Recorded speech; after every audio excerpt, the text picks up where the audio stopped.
So we're going to be talking about love and relationships, right? What is real love? What is a relationship? All those kinds of things. So let's make it interesting and let's make it more interactive. Let's talk to each other and let's speak through facts, things that actually happen, things that we see in relationships, things that we actually experience in relationships, right? That's what we want to talk about, right? So the question is, are you in love, right? So I have actually structured 4 questions that I have. The first question is, what is love? What is love, guys? I'll start with Angela. What is love? Remember, you're talking about relationships. You're talking about people who are dating. You're talking about people who are in love, right? So your definition should be more focused on that, on relationships. So what is love? Angela, are you there? Yes, I'm here. Yes. Can you please answer the question? What is love? I think love is like when you might have strong emotions or affection towards someone. Okay, that's a very good definition. She says love is when you have an affection or you have a strong feeling towards someone. Uh, Mr. Ngoni, what is love? Um, I think it's not a feeling, but it's I don't want to say condition, but then it's a result of two factors, I think, which is Okay. compromise and understanding. That's nice. That's a very good definition. So you say love per se, it's not a feeling, but it's a combination of two factors, which is compromising and understanding. Which means when you're in love, you have to compromise and you have to understand. Oh, that's a very good definition. I can see people who are joining us. They're talking about love, guys. We're talking about relationships, right? Love in relationships, right? Who else? Tato. I see someone who's called Tato, right? I don't know if I'm pronouncing your name correctly. Can you please give me a definition of love? Like focus on relationships, people who are in love, right? And the things that you see, the definition of the things that we see day in, day out. When you say these people are in love or these people are in a relationship, why are you saying they're in love? What do you see for you to say they're in love? I hope everybody can hear me. Yes, we can hear you. For me, it is having positive thoughts and emotions, and depending on what relationship you have, the emotions and positive thoughts may be stronger, and that will equal like the kind of relationship that you have, and then calling in love later on. Okay, that's a very good definition. The positive feelings and emotions that we have for someone else, right? Yeah. That's a very good definition of love, right? The last person, Mr. Carboy, right? I don't know if I pronounced your name correctly. What do you think is love? We are focusing on relationships, focusing on people who say they are in love. You see in the streets, when you see them, say, these people are in love, right? So to you, why do you say that these people are in love? What do you see for you to say they're in love, right? That's the definition that I want. So what is love to you? Cowboy. Hello. Yeah, hello, how are you? Uh, what is love to me? Yes. Or how do I see that someone is in love? The question is, what is love, right? The reason why I asked you, maybe you see other people who you say yourself, when you see them, you say, these people are in love. What makes you say they are in love? What makes you think they are in love? That's the definition of love that I want. Well, usually it's how they talk to each other and Okay. how they react to each other. Oh, that's a very good definition. I can see Diana's hand. Yes, Diana.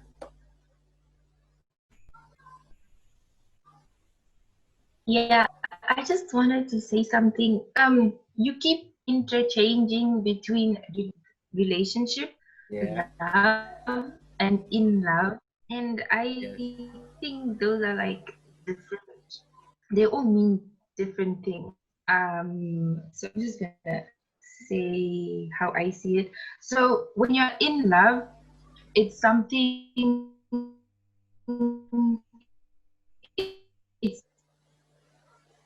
It has to do with emotion. You don't choose who you fall in love with. It's emotion driven. It's a choice to love them. And then with relationship, it's something where two people have to benefit from each other. In terms of like wellness and personal growth and all those things, which are things that you probably can't have hard to explain how you can see that other people are in love. Maybe you can ask how people know that they are in love, because we can't really. Yeah. Okay, actually, I was actually asking on personal basis what you think is love, and how do you feel like I am in love? How do you know that I'm in love? I was actually going to ask that question also. Right. So let's move on. I think people have given a definition of love. What is love to them, and what is love, depending on how they see it in other people's relationship. Right. The second question is, how do you know that you're in love? I think this was what Diana was actually talking about. How do you know that you're in love? Yes, I can see my sister Shannon, she's there. Shannon, how do you know that you're in love? Remember, guys, we are talking about people who are in a relationship, right? And I believe for there to be a relationship, there should be love involved in a relationship. You can't be related to someone who you doesn't love, right? So I'm talking about relationship, a boyfriend and a girlfriend, right? That's those kind of relationship that I'm talking about, right? You say this is my boyfriend, this is my bae, in layman terms, like what you always say, right? How do you know that you're in love, Shannon?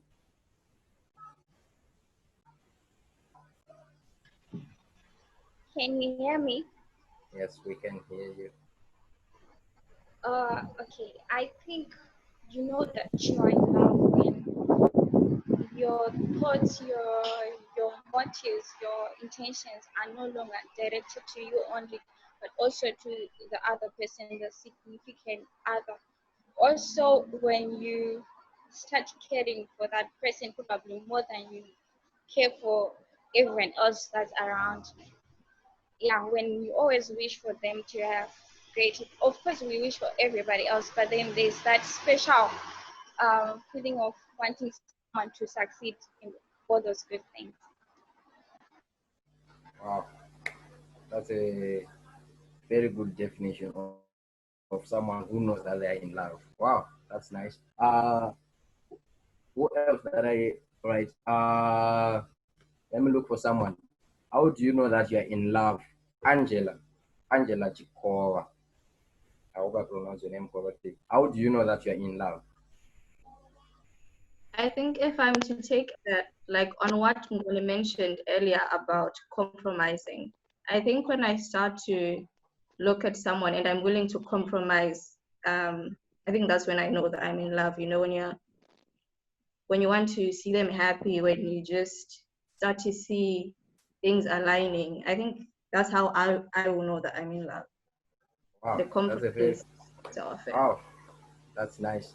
So my sister Angela, she's saying that if I when I feel like I don't want to do something, but I have to do it for someone that I love, that's compromise, right? I know that I'm in love. Wow, that's nice. Mpondebele. Okay, my sister, we are talking about relationships and love, right? Boyfriend and a girlfriend. And the question is there, how do you know that you're in love? Mpo? Oh, you want me to answer? Yes. Oh, okay. um, how do I know that I'm in love? I don't know, but I guess for me, when I get to a point where I accept someone's flaws, because I believe you like people because of, but you love people in spite of. Because as that, I think we've established that no one is entirely perfect. So when those flaws no longer entirely bother me and I can look past them, I think that's it for me. Wow, that's nice. So the issue of compromise always comes back, right? He says, I love someone in spite of, right? In spite of their flaws, in spite of their defaults, right? They have, I love them, right? Ah, that's very nice. Okay, then let's go to the next question. The next question says, what do you do? What do you expect from your partner or from your love or from your partner? What do you expect from your partner? You're in a relationship, you're in love with someone, you have a boyfriend, you have a girlfriend, right? What do you expect from them? Who else who hasn't said anything?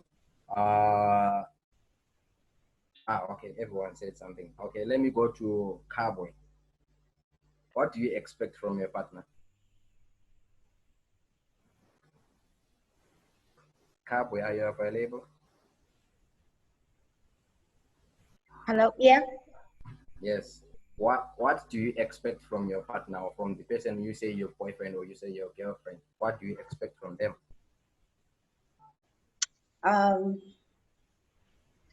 Well, I expect them to be truthful, caring, faithful,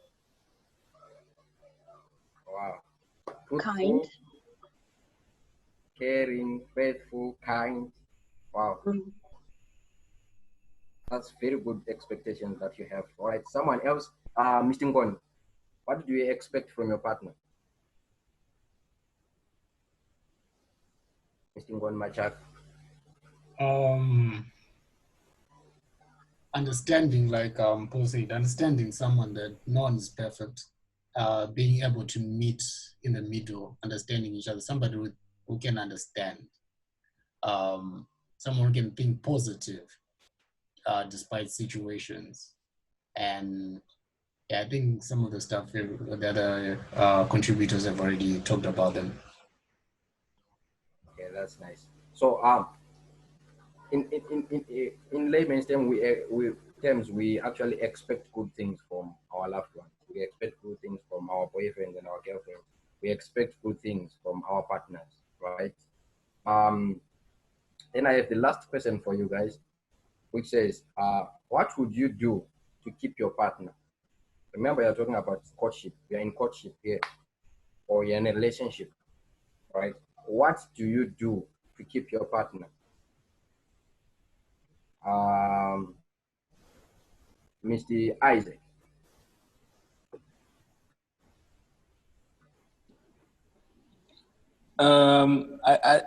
This one is it's a very interesting question because I don't think you can do anything to keep anyone, as per se, but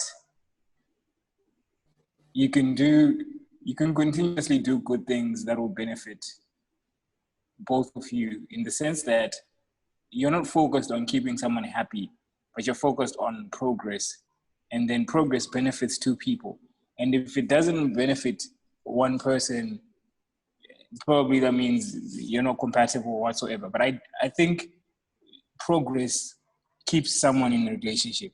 When I mean progress, that means maybe the two of you, if you look at the before that you were and the after that you are, it has to make sense.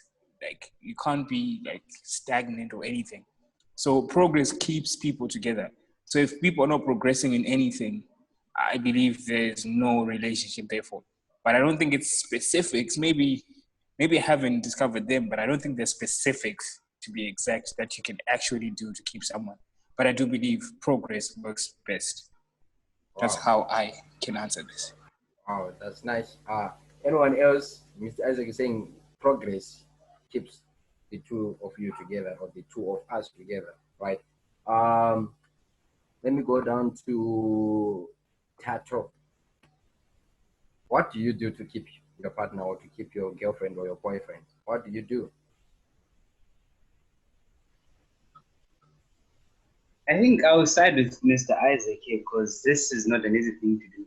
You can't just come up with your own reasons to keep someone. But then I feel like if you do the small things that will allow us, I feel like being open is one of them. Being absolutely open about your life and whatever you feel for that particular person, maybe be able to, aid the relationship to go a further distance. So in my case, I feel like being open and being honest is able to like maybe do one or two things about keeping your partner. Ah, wow, that's nice. So, guys, I want us with this question. I want us to be open. So let me try to ask it this way: what are people doing right now to keep their partners? Right? What are people doing right now to keep their partners? I want you to think outside of the church setup. Yes, we are in a Bible study, but I want you to think outside of the church setup. What are actually people doing? People you know that they're in relationship. You know someone who is in a relationship with someone. What are their boyfriends or their girlfriends doing to their boyfriends or to their girlfriends to keep them in the relationship? That's what we want us to talk about. What are they doing? What are other people doing? Because if I say what you do, you give me answers that are churchy, like. So I want us to talk about what are actually people doing, the things that we see day in, day out, from people who are in relationships, from people who are in love, people we have girlfriends, people who have boyfriends. Right? What are they doing right now to keep their partners? Let me go to Mpok.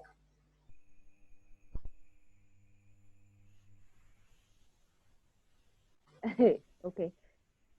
I think this, if I don't phrase this, it will sound like I'm contradicting myself. But I think people are receptive of very, for lack of a better term, very nonsensical things. Because there's a difference between accepting someone's flaws and then just taking rubbish from a person's name of love. So people are can accept a character flaw. There's very we can do that we work on it as a compromise. But then people go out their way to some sound like nonsense, and we take as we have to hold on to this relationship. So you see people acting things that compromise their mental health and time, physical health, all in the name of love. Wow, this is what I want to hear, guys. Things that are actually happening on the island. I hope a lot of you are in Cyprus, right? This is the thing that I want us to talk about. Things that you see in Cyprus or wherever you are, right? That are actually happening in other people's lives, whether in your lives or other people's lives, that are actually happening for people to keep their relationships, right? So let me go to who else? I saw a new face, Ru, she has just joined us. We're talking about relationships. We're talking about love, boyfriend and a girlfriend, right? And the question is, what are people doing, right? Wherever you are, what are people doing? People you see who you say that these people are in love, these people are in a relationship, or this is someone's boyfriend, this is a girlfriend. What is the boyfriend or girlfriend doing to keep their partner in that relationship? Ru, this is your question.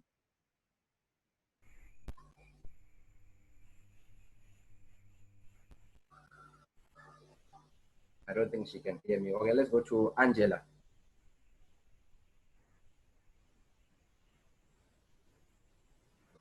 Okay, I think what I've noticed people doing is some people try to change who they are just so that they can be able to keep someone interested. Let's say, like if I'm to look like at the bad parts of it, like you're forced to do things that you don't even like just because you want to keep someone in a relationship. Wow. That's nice. This is the things that I want to hear, guys. Let's talk about things that are actually happening. We are youth. We are all of us here. We are youth. We experience these things day in, day out. So if we don't talk about them now, right, we'll keep experiencing bad things in our lives, right, and we will never change. So let's talk about them now and hear other people's ideas. Diana, what are people doing in relationships to keep their partners so that I won't lose my partner to so and so? what do you expect, or what do you do for your partner not to be taken by someone else?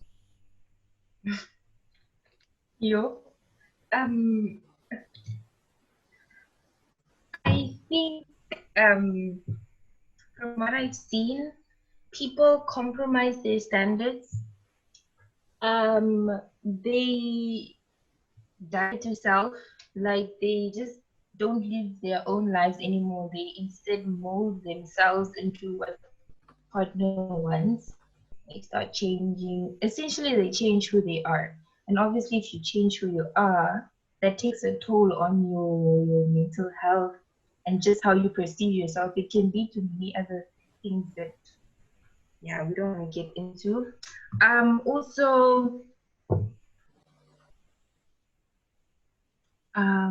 Also money. I think money. People want money from their partners, and they are now gonna do things, to continue the income stream there. And it comes to compromising, we're talking about a lot. So so basically the key word here is compromise. You compromise your own values, your standards, in order to keep Wow, that's nice. partner. Yeah. Wow, that's nice. That's a very good contribution. I like the part when you talk about money. You say people are actually getting salaries, or they're actually paying out salaries so that they keep a relationship. Wow, that's nice. Shaneni, what are people doing in relationships to keep their partners?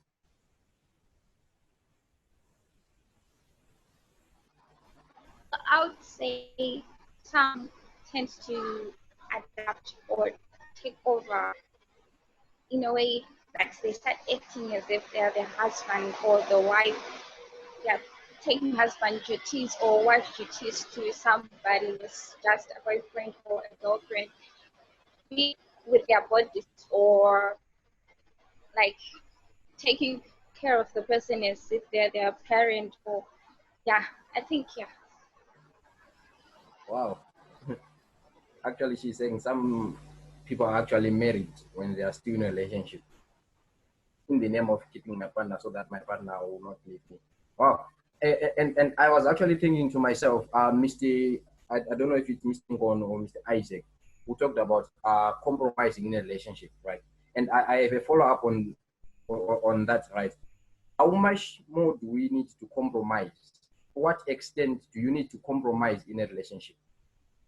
Mr. Ngon. By compromise, don't get me wrong, I don't mean compromise in the way of compromising your morals, your beliefs, and how you were brought up. I mean compromise in the sense of we all have an ideal partner we have in our head.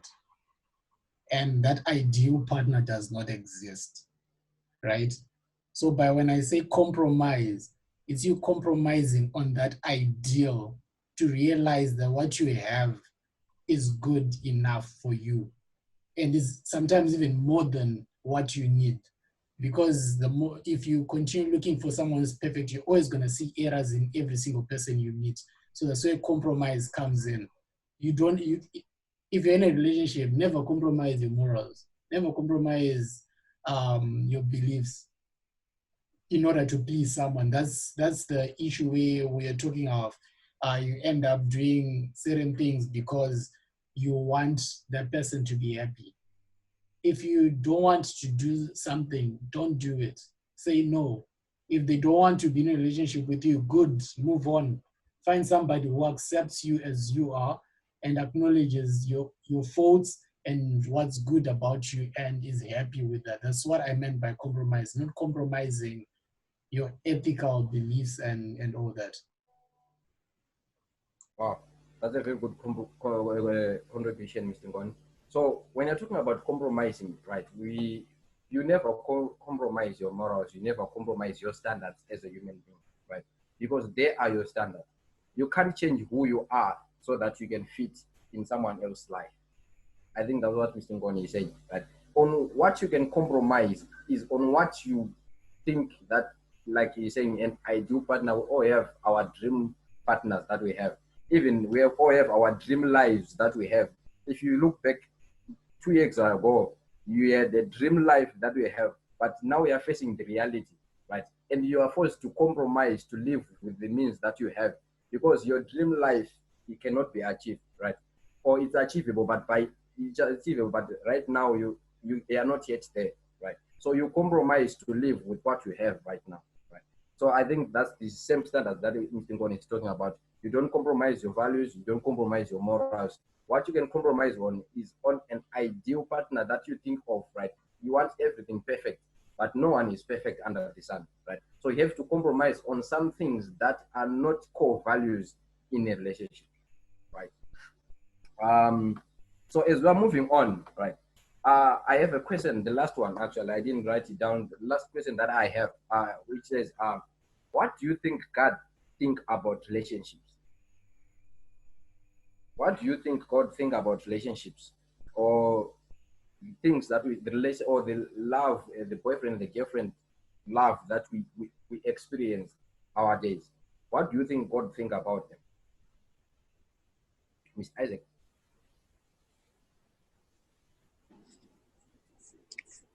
This one is difficult because I'm not in God's mind, but I would love to believe that God wishes us the best when it comes to relationship, in the sense that he instituted an institution of two individuals creating a family, and therefore conquering whatsoever that needs to be conquered. So I do believe that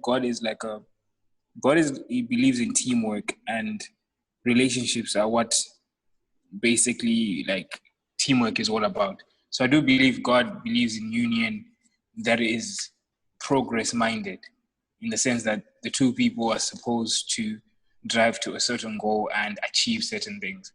I do believe God is in the business of encouraging winning between two people. That's Wow, my take.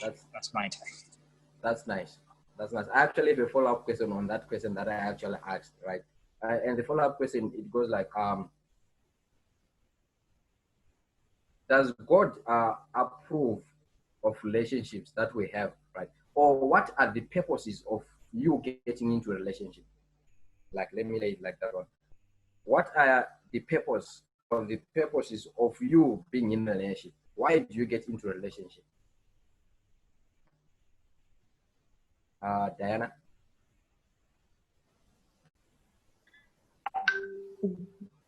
Like personally, like you're asking me my opinion.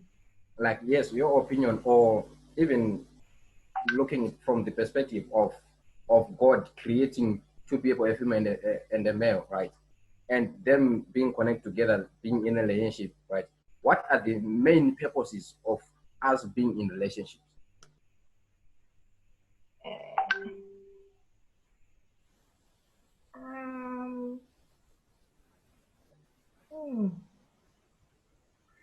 I don't know. I don't know the answer to this question, but I can answer the one that you asked before. I think you asked if what does God think of the relationships, or of our relationships that we experience as youth? You can answer that one also. Okay. So God does want relationship for us. He obviously made males and females for us to be in relationship. Relationships help you succeed. God wants a relationship with you first, then a relationship with others. So if you have a relationship with God and you read scripture and you meditate on his word, you get the answers as in why you want to get into a relationship and what you want from that relationship. Because what we do as human beings, we just see someone that's attractive and then we decide, okay, this one. But I think it goes beyond that. And as a Christian community, we should probably ask for more guidance so that we don't have to do all these compromising of standards and just going through the most for absolutely no reason. Yeah, that's all. Wow, that's nice. My sister Melinda, I can see you on the call. I have a question actually that I have asked, which says, what is the purpose of a relationship?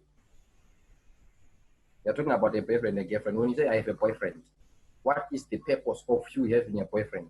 Why do you need a boyfriend? Why do you need a girlfriend? Melinda? Okay. I think you need a relationship for getting to know each other and finding out if you're compatible, and maybe if you are compatible and you have same interest and you view life the same way, maybe you can build something and then probably have a future together and start a family together. That's what I think. So it's just finding out if you're compatible with each other. Wow, that's nice. Wow. Mr. Ngoni, I have a question for you. Does every relationship have to lead to or has to lead to a marriage? No, you're asking your question I was going to ask, but let me start with the question I had in mind. Yes. Do you have to get in a relationship if you're not compatible? I think the word relationship is an umbrella word that includes a lot of stages, and only by defining those stages and understanding those stages, then we can now discuss which stage are we talking about. But here I think we're just talking of dating, yeah, not courtship, right? Yeah. Dating, yes. If we're not compatible, it's more of a kind of a trial and error. But then in today's world, dating and courtship are kind of mixed, which is the reason why when people are not compatible, at the end of the day, someone does not like the other, someone gets a heartbreak. But you're not supposed to get a heartbreak if it's dating, because you are trying to see if you're compatible. You're not yet in courtship. But then if we're talking of a relationship in a courtship sense, you've seen you're compatible and you're now planning for marriage. This is a relationship that's building up for marriage. And if you're at that stage, we expect marriage is supposed to happen. But as being humans, of course, something can happen that can change your mind, which is normal. So not every courtship, I'll say not every courtship ends in marriage, but the majority do. But the majority of dating does not end in a courtship relationship. I don't know if that answers your question. Yeah, I get you. I have a follow-up question on that, Mr. Ngoni. Please don't leave. Are people dating these days? No. Like I say, people have a confusion between dating and courtship.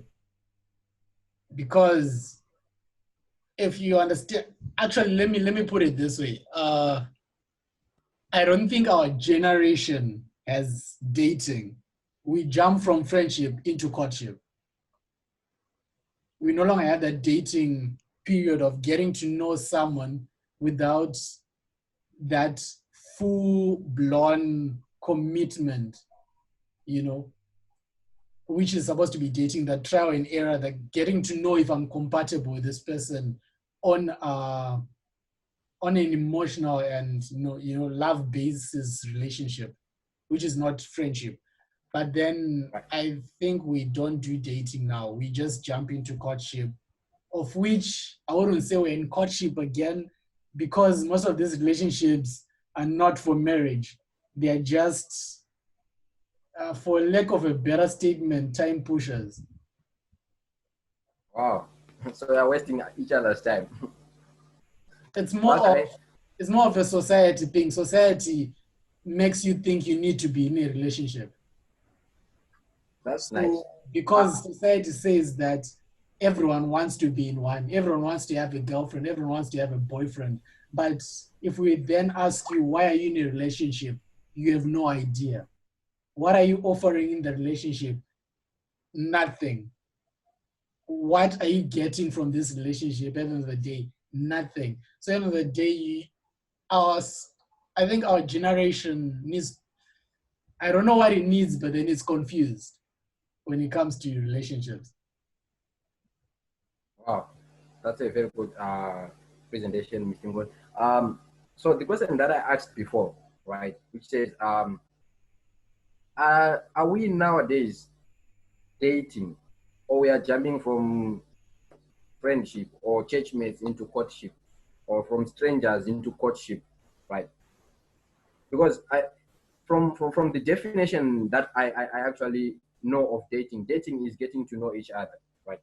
And if you are getting to know someone, you don't get a heartbreak when they don't want to know you back, right? That's dating. When you are getting to know someone, right, you don't get a heartbreak because they don't feel the same or whatever the way you feel for them, right? So when we get to extent whereby we get heartbreaks, right, is it still dating or we are in courtship? Tato?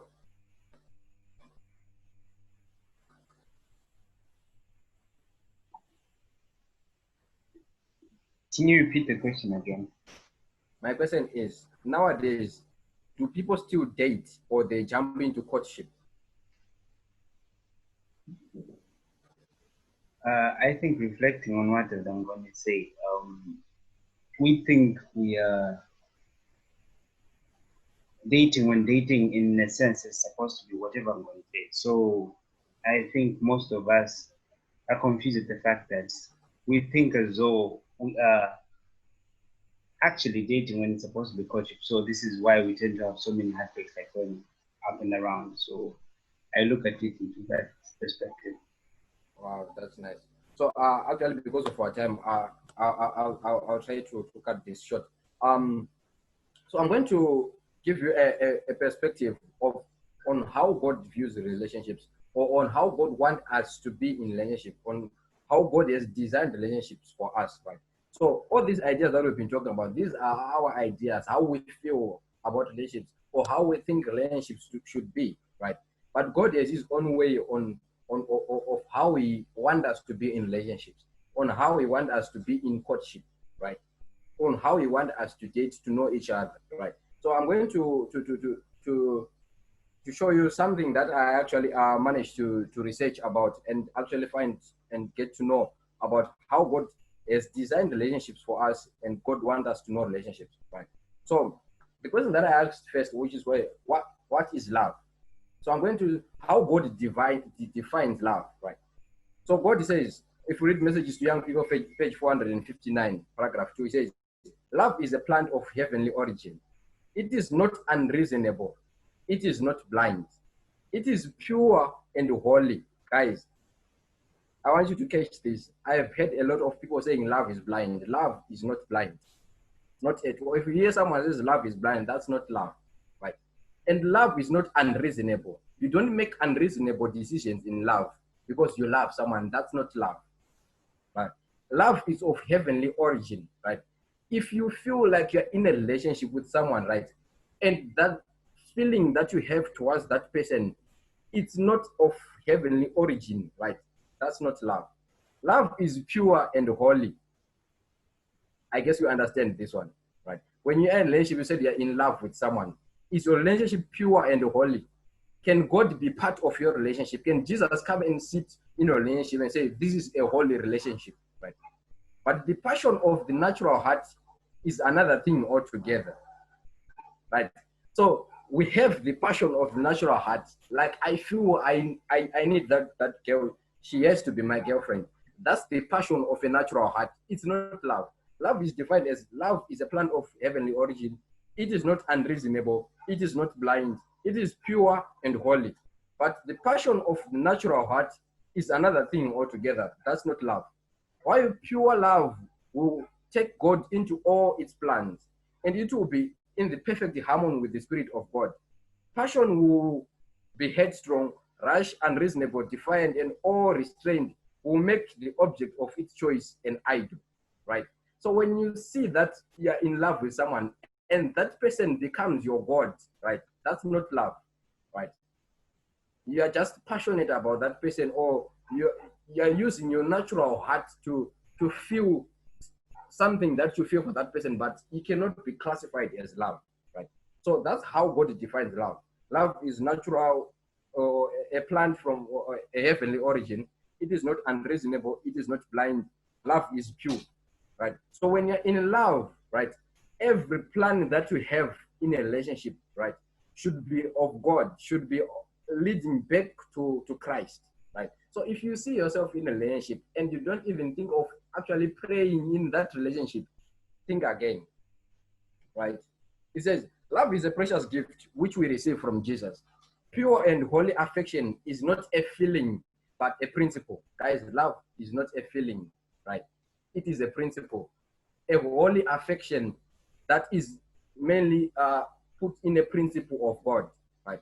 So love is, when you say you love someone, there are principles that you put in yourself. Like we are saying, in love, it's all about compromise. You don't compromise your morals. You don't compromise your principles, right? So if you have some certain principles that you have, right, and you find someone who fits the same criteria of the principles that you have, that is love. So love is based on principle. It's not based on affection. You might love someone, but if that person doesn't have the same principles that you have, that's not love. That's a mere affection. That's a mere feeling, right? So love should have principles. When you're in a relationship, there are some boundaries your boyfriend should not cross. There are some boundaries your girlfriend should not cross just because you love them. So loving someone is getting principles and setting your principles and saying, these are my principles, right? If someone crosses these principles, me and them, we are not compatible, right? So love is principled, right? So the second question that I asked you is, how do you know that you are in love, right? So how does God actually want us to know that we are in love, right? Messages to Young People, page 459, paragraph 30, right? It says, in all department of one who possesses true love, the grace of God will be shown. Modesty, simplicity, sincerity, morality, and religion will characterize every step towards the alliance in marriage, right? Like I asked you the question, right? When you're in courtship, right, what are the main reasons of you being in a relationship or you being in love with someone? And God is saying, right, when you're in love with someone, your love should be characterized by what? Modesty, right? It should be characterized by simplicity. There is nothing complicated about relationship. There is nothing complicated about love. There is nothing complicated about being someone's girlfriend, right? Right. We shouldn't guess that you're someone's girlfriend. We shouldn't guess that you're someone's boyfriend. We should know, right? Because it's not complicated, right? Love, it's based on sincerity. It is based on morality. Morality is back again. Your morals, your values should not be shaken because you're in love. Love is also based on religion. It will be characterized by every step that you take in a relationship, right? Should be actually towards an alliance in marriage. So the reason why we should be in love, right? This is the sole reason why you should be in love. The sole reason why you should have a boyfriend right now, it is because you want to get married. You want to be in marriage with someone, right? So those who are thus controlled, right, will not be absorbed in each other's society, right? At a loss of interest in prayer, meeting, and the religion. You see yourself actually on this Bible study. It is some of other of our friends here have been taken by their boyfriends, right? And the lack of interest in prayer meeting and religious services like these ones will actually show that you are not compatible with us. You should know that this is not love. You should know this is not the person that I'm compatible with. When you see that because of the relationship that you're in, you are lacking interest in God's relationship, you're lacking interest in religious services. Yes, Mr. Ngona, I saw your hand.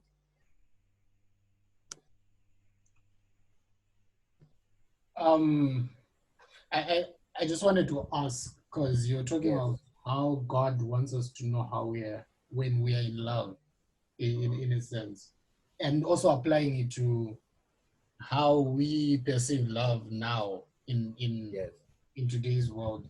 Because, for example, yeah, a guy will be asking a girl out, and automatically the guy already tells the girl that he loves her. Or the girl vice versa tells the guy he loves her. But this is way before this to even know if they're compatible, or because the honest truth is, because we've jumped that earlier stage, you don't know the pros and cons of this person. So how do you know you love them? So at the end of the day, that like that we have transformed into love, when the like finishes, I no longer like you, we then get those heartbreaks. But then if we understand these concepts you're talking about of how God visualizes love, from there now we can now formulate how we can realize when we are in love with somebody else. Yes, that was supposed to be a question, but it ended up being a contribution. Yeah, actually, it's a contribution, right?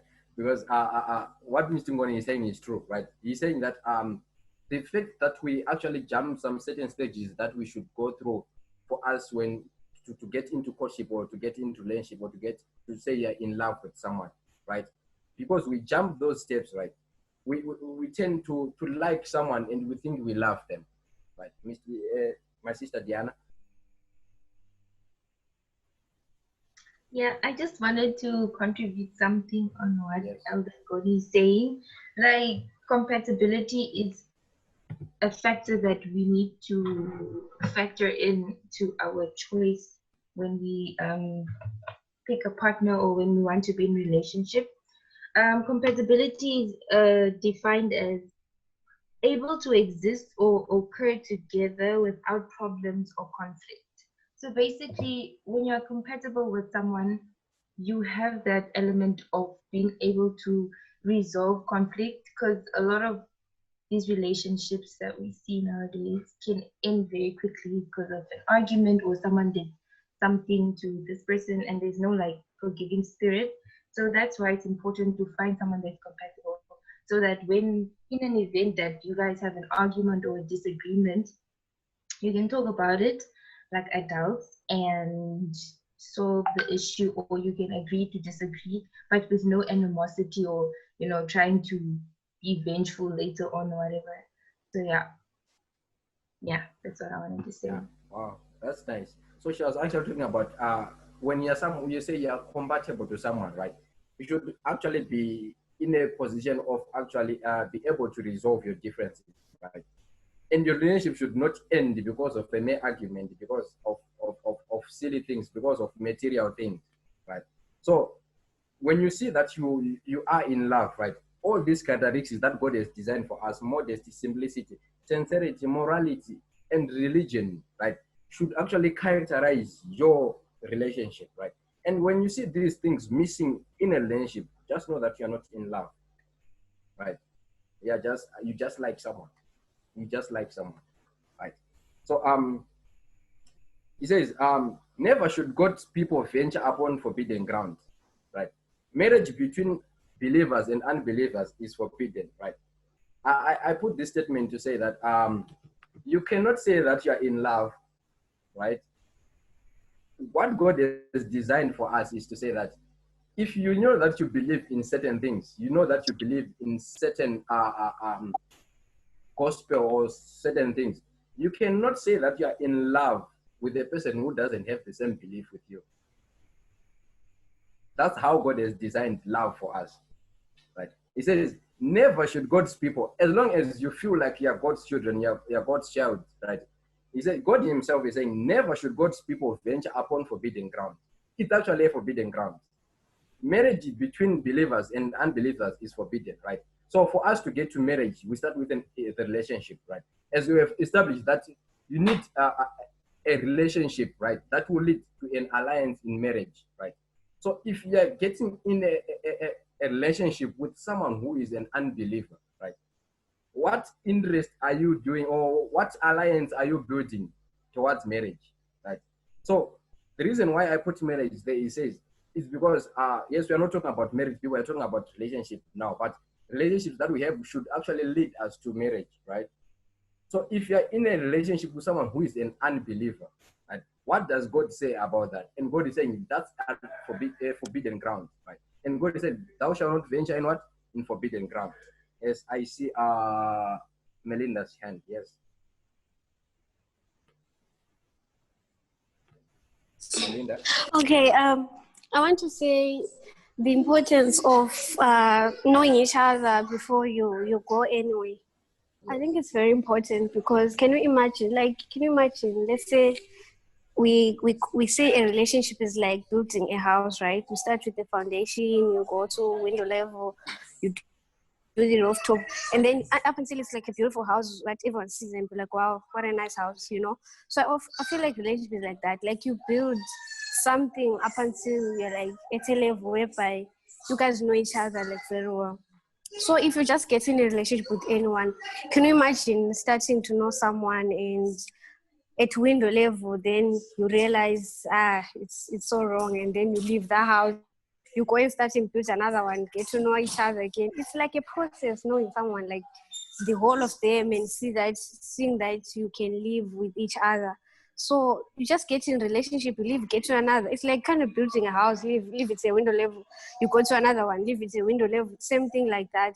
Up until when, like, it's very important to know before, like, it starts that this person, I feel like we have same interests, we can be friends, because what's important is being friends in a relationship. Like, be friends. You have to create that before you even go anywhere, to extend whereby you can even discuss anything. You are so free. You are like, up until you see that person is as if like they're a relative. So I just want to encourage that let's just not get into relationships, because it's a process. Honestly, it's draining. You feel like you now know someone and you're somewhere, then you have to leave because something happened, then you have to go somewhere else. It's really draining, honestly. If you can get to know each other before we even go anywhere, this dating thing, and then you realize that it's wrong, you haven't even put so much energy in it, and then you are free to go somewhere else than to realize later that this is so wrong and you've actually invested a lot in it. Yeah, that's so true. That's so true. Like, let's not rush things. Let's take our time. We have a lot of time on this earth, right? God has given us the earth to be ours. He says, the earth is yours, right? Take your time, right? I see my brother Tobias was here. Can you make your comment brief because of our time? Can you hear me? No, can you please increase your volume? We can't hear you. Can you hear me now? Now we can hear you. Okay. I wanted to pose a question on the point that we're on. Since you should not venture into marriage with an unbeliever, can you begin to date or enter into a relationship with an unbeliever, and then they become a believer, and then you enter into marriage with your believer? That's the question, guys. Yes, I see Ngoni and Melinda. Yes, Ngoni, you can start.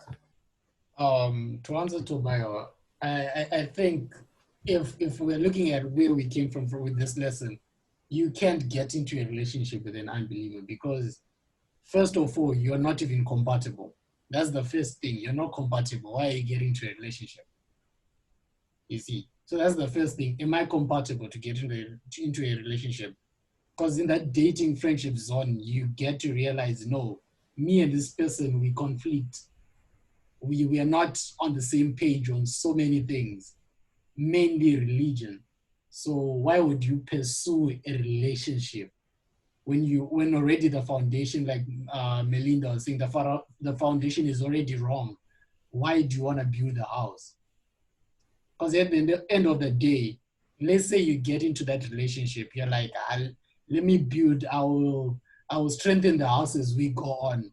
What if the person decides, no, I'm going to stay the way I am? Then what do? You have already built a house. You are left with the roofing and with marriage.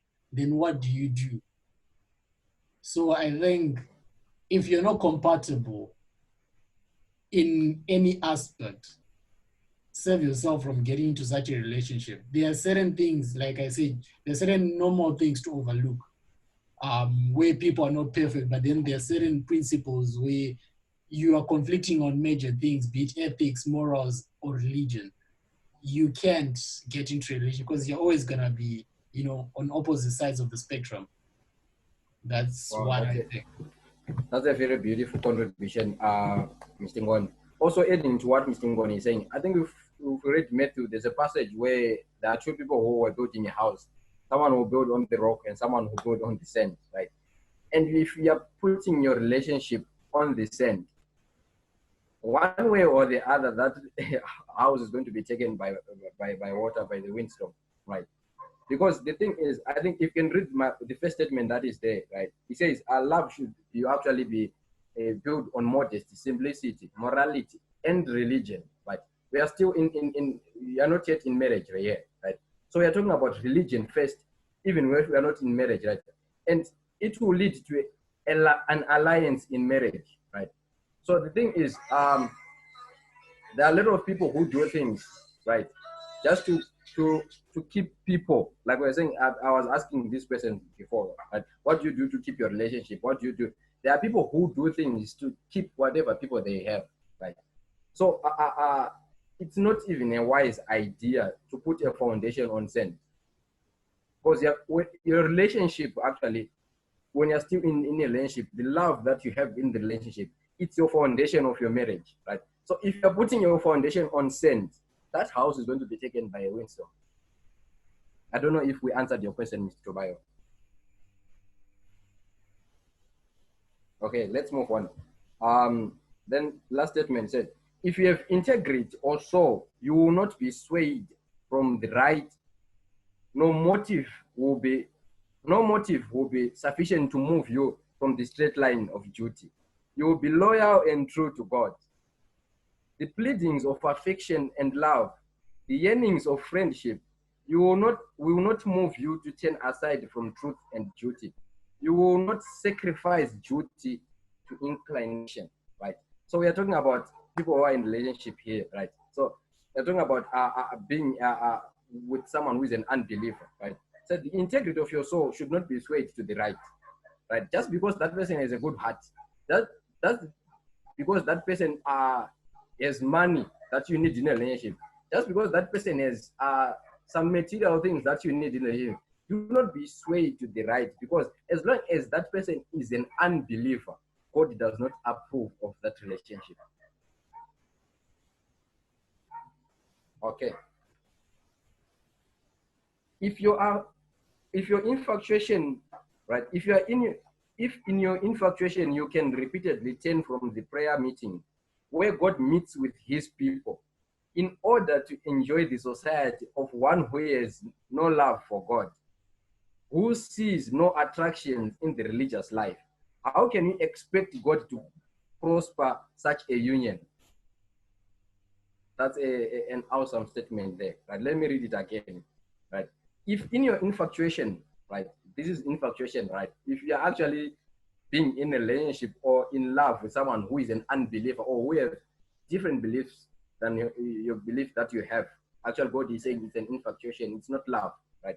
So he's saying, if in your infatuation, right, you can repeatedly turn from the prayer meeting, where God meets his people, in order to enjoy the society. Yes, society tells you can be in love with someone, with anyone you want. You can be in love with whosoever person who feels like you should be, right? That's what society tells you, right?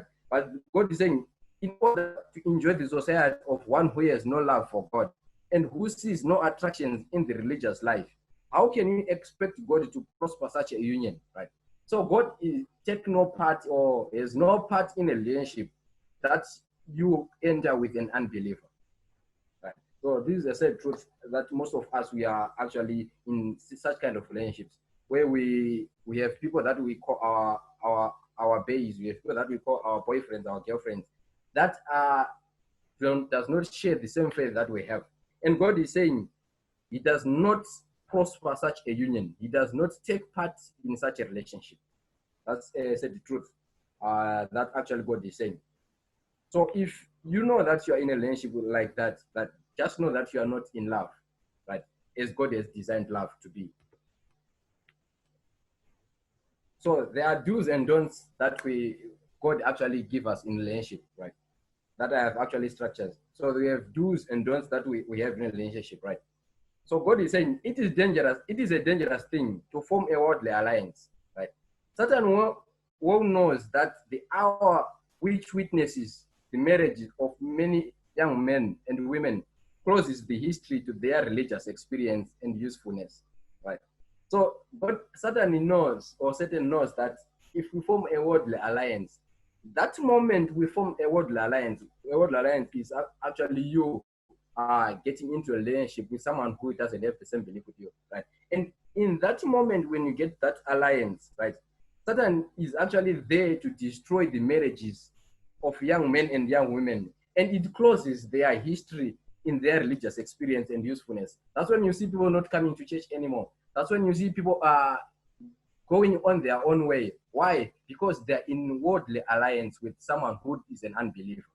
Right? And this is a thing that we actually see each and every day. These are the things that we experience every day. Those who have been in relationships with unbelievers, you know that your interest to change things will actually start to lessen day in, day out, right? Because of the relationship that you're in, right? For a time, they make an effort to live a Christian life. This is so true, guys, right? For a time, when you're in a relationship like that, you make an effort just to go to church, to live a Christian life. But all their strivings are made against a state influence of the opposite direction, right? So, but whenever you feel like, when you want to go on to church on Saturday, your partner says, let's go to Acapulco, let's go to the beach, right?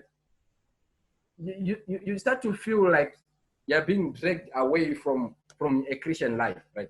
Once they felt it's a privilege to speak to their joy and hope, but like once they felt it's a privilege to speak to their joy and hope, but soon they become unwilling to make this subject of conversation, right? When you actually meet these people, this is a very, very, very, very things that we experience day in, day out, right? When you actually meet these people and have a conversation with them about their relationship with someone who is an unbeliever, right?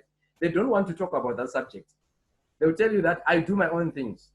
God searches their hearts. God knows, right?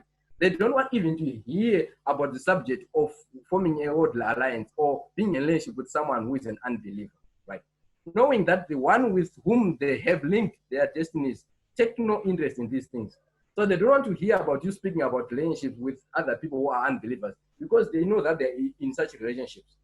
Thus, Satan insidiously weaves about them a web of skepticism and faith in the previous, and faith in the precious truth dies out of their hearts, right? So that's why they start to be skeptical about things. You see them asking silly questions about, because they're in such relationships. They want to defend their moral or their relationships. They want to defend their wrongdoings, right? Because they are in such relationships, right? Yes, Melinda, I saw your hand. Okay, because we don't have time, I just wanted to say a story of a lady who once told us back home.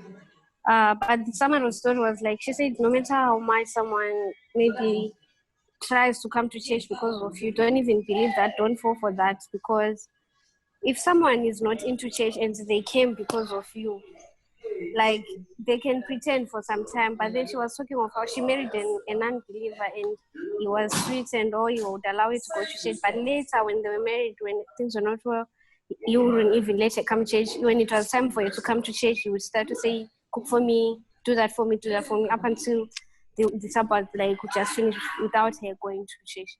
So she was like, don't even do that. That's the worst mistake you can ever make, even if someone loves you. But when they are not a believer, that's actually a wrong foundation to start with. And then the other issue is it's not about a non-believer sometimes who take you out of church and you lose interest. Sometimes even inside church. The thing is, if you see a relationship making you lose interest in God, that's a wrong relationship. Even if a guy is from church and then on Sabbath he wants you guys to go out and do all that, that's a wrong relationship to start with, because a relationship is all about like growing each other, even in Christ. So you have to, and somebody have to be church. He should actually, or she should encourage you to come to church, not for you to you now even go out of church without the church even finishes. All that, that's a wrong relationship to start, even if he is a believer. So it's not about non-believer. Sometimes even inside church, you can find someone who even draw you away from God. Oh, that's a very good contribution, actually.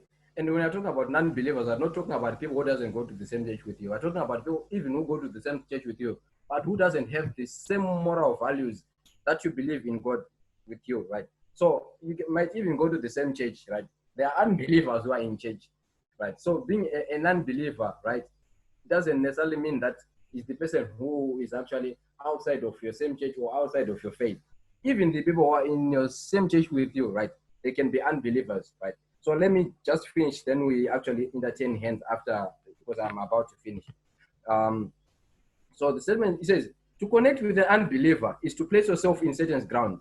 You grieve the Holy Spirit, right? And unpardonable sin, those who know, what is the unpardonable spirit? Sin is to grieve the Holy Spirit, right? It says, to connect with an unbeliever is to place yourself in Satan's ground. You grieve the Holy Spirit of God, the Spirit of God, and forfeit his protection. Who wants to do that, guys? Can you afford to have such terrible odds against you in fighting the battle for everlasting life? If you aspire to go to heaven and you forfeit God's protection just because you want to be in a relationship with someone who is not of the same faith or who is an unbeliever, you can't forfeit your God's protection. You can't forfeit God's protection because of the things your heart desires, right? So let's take note of these things, guys. They are happening in our lives, right? So these are do's and don'ts. God is saying, don't be unequally yoked, right? Do not connect with unbelievers. Do not grieve the Holy Spirit with such kind of things, right? Satan is constantly busy to hurry inexperienced youth into marriage alliance, right? So the reason why Satan is actually there right now, right? The reason why Satan loves to manipulate us, he wants us to get married. I've had a lot of people in our church who says, I want to get married. Right? I want to get married. You ask them the reason why do you want to get married. They don't give you a solid reason. You said, I just want to get married, right? And it's Satan's doing here. Want to us to rush into. I've heard a lot of people saying when someone is 30 years, they will be asking them silly questions, right? Oh, are you not old enough, right? Are you like those kind of questions, right? Right. And Satan is actually in the business of actually hurrying us into marriage or into inexperienced marriages, right? We are inexperienced in how we should actually handle these marriages, and we rush into those marriages. That's the business of Satan. That's why he actually always there. You can read that on Messages to Young People, page 455, paragraph 1.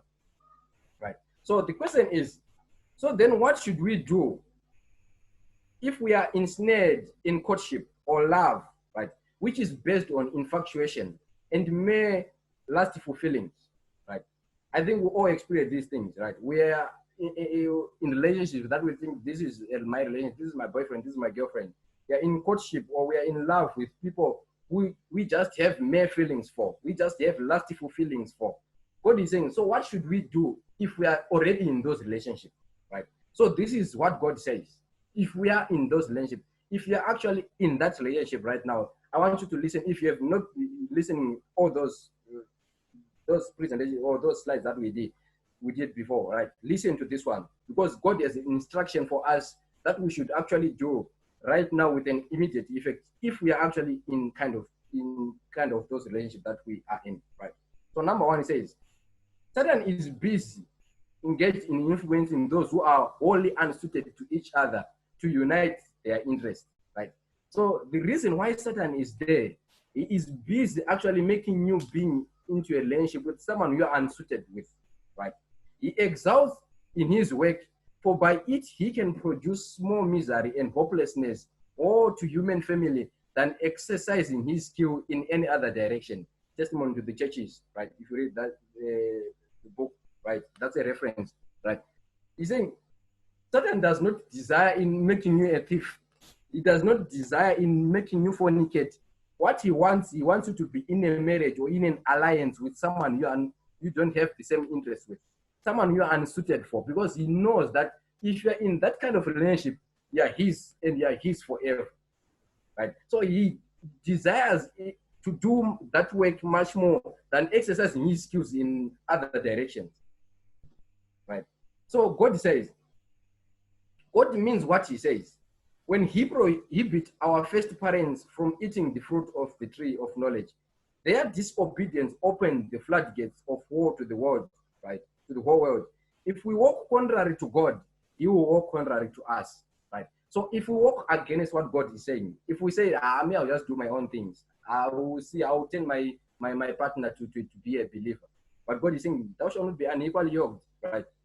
God does not say you can be unequally and turn them into a believer. But what he's saying, if you're actually walking in contrary, God says, thou shalt not eat the fruit of the tree, right? And Adam and Eve ate the fruit of the tree, right? That was disobedience. You don't have to put any reasons to that, but they were hungry, right? They disobeyed God, right? And God is saying, do not be unequally yoked. If you are unequally yoked right now, you are disobeying God. You're actually walking contrary to God. And God is saying, he will walk contrary to you also. He will leave you, right? So what should we do? You may ask. You may say, but I have given my promise. Some of you actually are engaged to people who are unbelievers, right? And God is saying, you may say, but I have given my promise. And shall I now retract it? The answer is, if you have made a promise contrary to the scriptures, by all means retract it without delay. In humility before God, repent of the infatuation that led you to make so rash a pledge. Far better take back such a promise in the fear of God than to keep it and thereby dishonor your maker. God is saying, if you have made a promise to someone, right, who is not of the same value with you, who is a non-believer, right, someone who is not suited for you, God is saying, retract it without delay. It is far much better to live in God's promises than to live your life when you dishonor God, to live a life that dishonors your maker, right? So God is saying, if you have been in a relationship that is not suited for you, that God actually did not describe. If you are saying you're in love and the characteristics that God has given you are lacking in that relationship or in that love, right? God is saying, retract that promise without delay. And in humility with God, repent of the infatuation that led you to be in that relationship. And this was our presentation, guys. I don't know if there are any questions before I hand over to the host. Yes, Melinda, do you want to ask any questions or any contributions? No, I forgot to lower my hand. Sorry. Okay. Anyone who have any contributions or any questions? Yes, Mr. Ngoni. I just want to say that for our generation, this is one of the dangerous things that the devil is using against us. This is one of our major weaknesses because of how our society is today. And if we got back to where this whole thing started, the whole purpose, the devil knows once you destroy a family, you gain so much from it. He gains so much from it. That's why he is trying by all means to make sure that all our relationships, all the families we're going to try and create are all built on sand, are all unstable. Because if a family is stable, the kids are stable. If those kids are stable, their families are going to be stable, you know. But if a family is unstable, there are going to be fights in the home. There's going to be all this nonsense in the home. And at the end of the day, it transfers to the kids. And now we have those kids, there's psychological issues, mental health we were talking about the other day. And it goes on and on. So at the end of the day, as much as some of these things might seem petty and seem like they have no consequences, the consequences are huge. And it is good for us to pray, be on our knees at all times for these kind of things. If you're getting a relationship, pray about it. Because especially if you're not getting to a stage of you're committing for marriage, pray hard.